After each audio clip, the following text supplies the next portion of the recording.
Verstappen from nowhere, from miles back. What a move from the four-time champ. Really like a survival out there to try and just keep it together. He doesn't know. The man who actually did it cannot explain it, and he said so out loud, on camera, 20 minutes after it happened. So we'll explain it for him. Not that one yet, that one's last, and you'll understand why when we get there. Because it was the 8th time. Last time out, we went through every argument against Max Verstappen. Today, we go through the evidence. 8 of them, built in order from the ones you can almost rationalize, up to the one nobody has managed to rationalize yet. Start at Imola, 2021, lap 1. The racing line is dry and everything either side of it is a skating rink. Lewis Hamilton is ahead of him into Tamburello, the fastest corner on the lap, and Max does something that, if you have ever driven a car in the wet, you will recognize immediately as insane. He goes around the outside, not the inside, where the grip is, the outside, onto the wet part, against a 7-time world champion, on lap 1 of a race he had everything to lose in. And here's the detail people forget. He'd already lost the position off the line. This wasn't a lunge from a man with nothing on the table. It was a correction, taken in about 4 seconds, on the least grippy piece of tarmac available to him. Quick version, if you're new here, this is the man currently 6th in the championship, in a car that hasn't won a race all season. That's the entire reason this list exists. Now watch what he was doing long before anyone decided he needed a car to be good. Imola, you can at least explain. He was on the limit and it worked. The next one, he was past the limit and it still nearly worked. Jeddah Qualifying, 2021. The title on the line, the fastest street circuit ever built, 27 corners, walls on both sides, nowhere to put a mistake. He is on his final lap and he is up, not by 100th.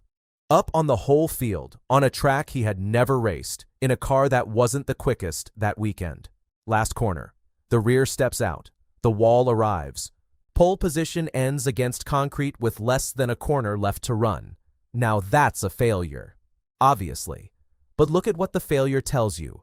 He was carrying so much speed that the car ran out of physics before he ran out of commitment. Every other driver on that grid was keeping something back for the wall. He had deleted the reserve. That's the pattern, by the way. Watch how many of these are him operating at a level where the mistake and the masterpiece are the exact same input. Which brings us to the one that people who actually understand this sport rate higher than either of them. Silverstone, 2020, the 71st anniversary Grand Prix. And in 2020, Mercedes did not lose races. They won everything all year in a car comfortably quicker than his. Except that weekend the tires were falling apart and Red Bull made a call. Don't chase them. Manage it. Which sounds simple until you understand what it asks of a driver. He had to go slowly enough to save the tire and quickly enough to stay in the fight for the whole race. With no reference, no data, and 2 faster cars in his mirrors, he won it. And it remains the only Grand Prix in the entire 2020 season that Mercedes did not win. One car beat them all year. It wasn't the second fastest car on the grid. It was the driver sitting in it. And if you think that's the ceiling for doing more with less, he'd already done something stranger 4 years earlier, at 18 years old. Barcelona, 2016. Red Bull promote him mid-season. He gets 1 practice session, 1 qualifying, and a race. And forget the youngest winner line. Everybody runs that. Here's the number that actually matters. He had done 9 racing laps in that car. 9. In the final stint, Kimi Räikkönen, a world champion, on the better strategy, on the fresher tire, sat inside a second of his gearbox for the better part of 30 laps. 30 laps.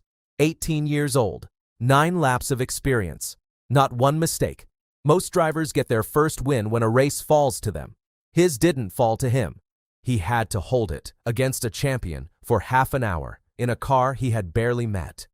That's remarkable. It still isn't the strangest thing on this list. For that, we need weather. Monaco, 2023. He's leading, and then the sky opens not gradually, the way it usually does, but in sections. Half the circuit soaked, half of it bone dry, on a track with no runoff and a barrier at every single exit. Everybody pits. He stays out, on slick tires, in Monaco, in the rain.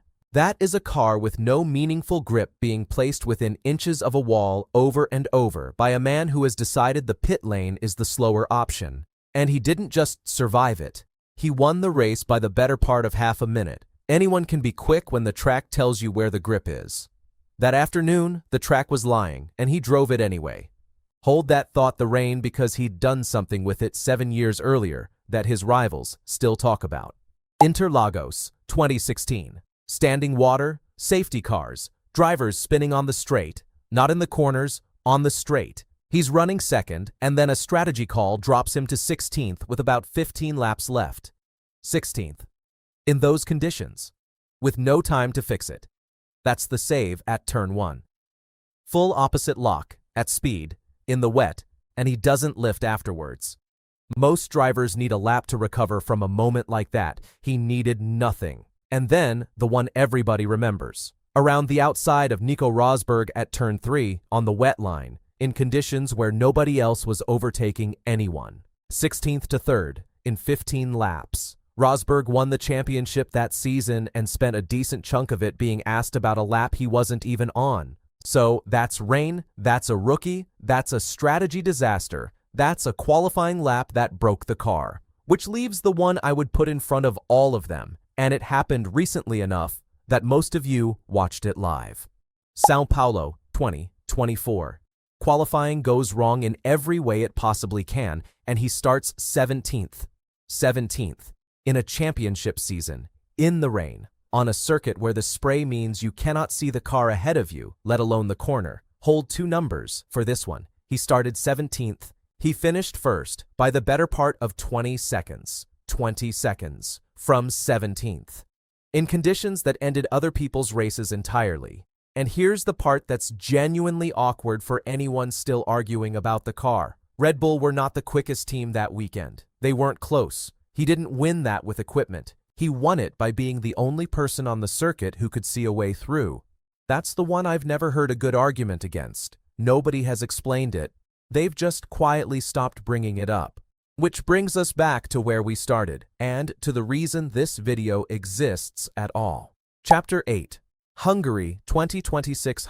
He qualifies roughly where the car deserves, and then puts a move on Lewis Hamilton at turn 1 that people were calling one of the overtakes of the season before the race had even settled down. Then, Oscar Piastri stops on track with a gearbox problem, and the virtual safety car comes out with about 16 laps to go. Everyone pits. Norris pits. Hamilton pits. They all take fresh soft tires because that is the obvious call, and it is the correct call. Red Bull don't. He stays out, on tires that are finished. Green flag, he's second, 8.5 seconds clear of Antonelli and Hamilton, both on new rubber, with 12 laps to run. 12 laps, 8.5 seconds. Dead tires. 2 fresher cars behind him. He held every one of them. Second place. His best result at that circuit since 2023. Back-to-back podiums after Belgium in a car currently 6th in a championship being led by a Mercedes. And afterwards, he genuinely could not tell you how he had done it. That isn't humility.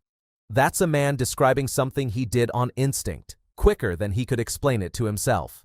8 of them. A wet corner at Imola. A lap that ended in a wall at Jeddah. A tire nobody else could make last. A debut he refused to lose. A rainstorm in Monaco. 15 laps at Interlagos. 17th place at São Paulo. And 12 laps on dead rubber 3 weeks ago. Honest opinion? This season is the strongest evidence anybody has ever had that the car was never the reason. He is 6th, and he is still doing this. Zandvoort is on the 23rd, 12 days. His home race, in front of the orange grandstands, and if he adds a 9th one to this list there, that video goes up the moment the flag drops. Subscribe if you want it that night instead of a week later. And here's the one I can't answer. Interlagos 2016 or São Paulo 2024? Which one was actually impossible? Tell me below, because I've changed my mind twice making this.